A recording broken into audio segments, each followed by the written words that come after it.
Okay, let's demonstrate how to pack a knapsack. And I'm going to try to follow the guidelines or recommendations that were given by Colonel Allen. He specifically mentioned to the volunteers to take a blanket, a greatcoat, extra trousers, socks, shoes, shirt, and so I'm going to include all those items along with personal items. So the first thing, I have my knapsack laid out, and the blanket flap is laid out. So the first thing I do is I fold my blanket up, and you need to fold it in such a way that it'll fit within the flap. I try to move the blanket to the end, leaving a couple of inches near the box compartment so that the blanket will actually fold over the box compartment. Then you pull the flaps over and secure the blanket within the flaps.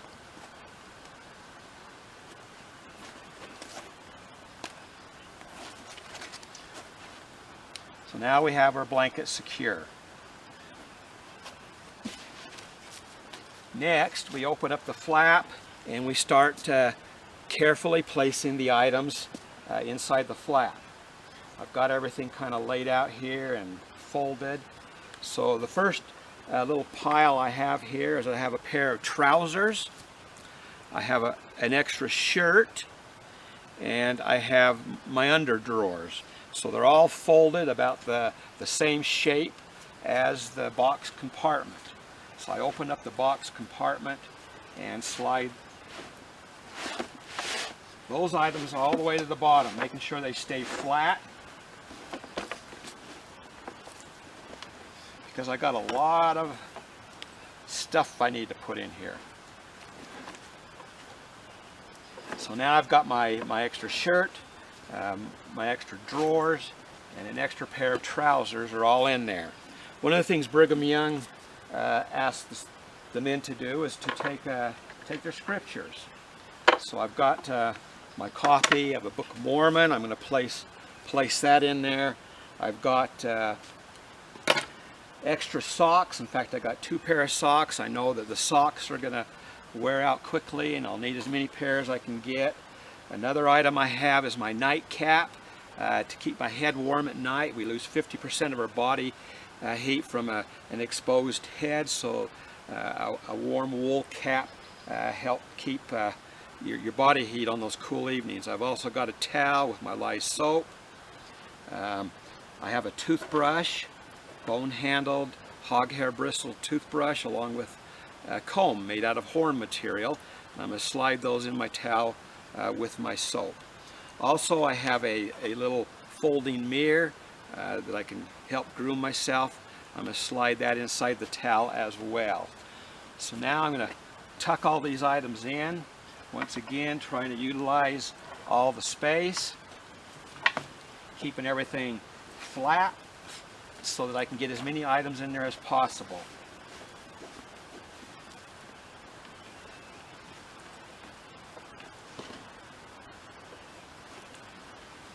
So now I've got all those items in. A couple more things I'm going to take. I got some tooth powder. It's baking soda. They use that to help brush their teeth. I got some candles I can use at nighttime if I want to write a letter home or read a letter from home. I've got my lead pencil. I've got a little journal book that I can write my experiences being in the Mormon Battalion. And I've also got an oilcloth bag that has all my flint and steel, my fire making materials. So I'm going to get those ready to put in. Real important is a sewing kit. I know that I'm going to have a lot of wear and tear to my clothing, so I've got a sewing kit that my wife has made for me to take on the trek, and so I'm going to tuck that in there as well.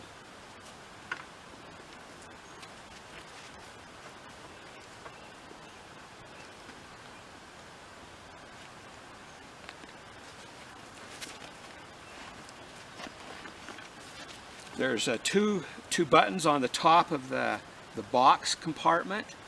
One of my buttons has been lost. Oops, I forgot to tuck the side flaps in. Get those side flaps in. Now my knapsack's getting pretty full. Now there's one item I have not placed in there yet. Well, actually a couple of items. Colonel Allen requested that the men take an overcoat or a greatcoat. A lot of the volunteers would not have had one of those. They would be great to take because they're usually quite long, and they usually have a shoulder cape. It could be used as a second blanket. What I have and what a lot of the volunteers would have had is just my winter coat. So it's a nice wool winter coat, and so I'm placing that on top of my box compartment. So now I pretty much have everything that Colonel Allen, plus all the items I wanted to take. So I take the flap with the blanket in, and I can fold that over. Then you grab your straps that secure everything into place and buckle everything in.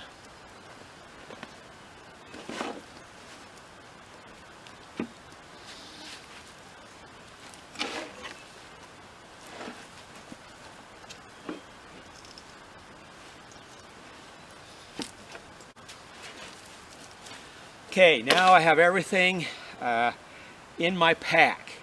If I chose to take a second blanket, I could take some twine or a piece of rope or something like that, roll the blanket up, place it on top, and use some twine or rope to secure it in place.